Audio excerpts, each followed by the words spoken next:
Hey everyone, today I'm going to show you how to transfer a car title in Massachusetts. This is helpful because if you prep the right forms and documents ahead of time, you can avoid getting turned away at the RMV and save yourself a second trip. So to start, open a browser and search for Massachusetts car title transfer.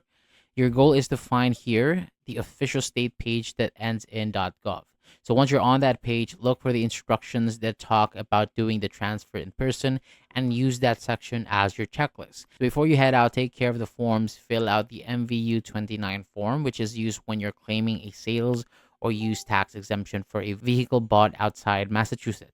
So after that, contact a licensed Massachusetts insurance agent so you can get active insurance set up. So while you're here or while you're there, the agent will also help complete the registration and title application, and they will stamp and sign it. So when it's finished, review the details for typos, then sign where it is required. So next, gather the supporting documents. If you have the out-of-state title in hand, include it with your paperwork.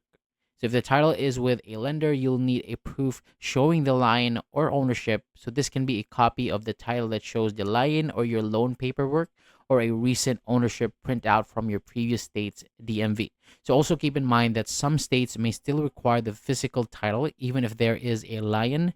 So don't assume a copy will always be enough. So once everything is ready, bring your forms and documents to an RMV service center. So in some cases, you can also complete the registration through your insurance agent or an auto dealer if they process registration electronically. So just remember that some locations only serve businesses and won't take walk-ins. So after the RMV finishes the transaction, you will receive your registration certificate, your plates, and a decal with the expiration date for the rare plate. And that's the basic process for transferring a car title in Massachusetts. So thank you so much for watching. For more videos like this, hit the subscribe button and I'll see you on the next video.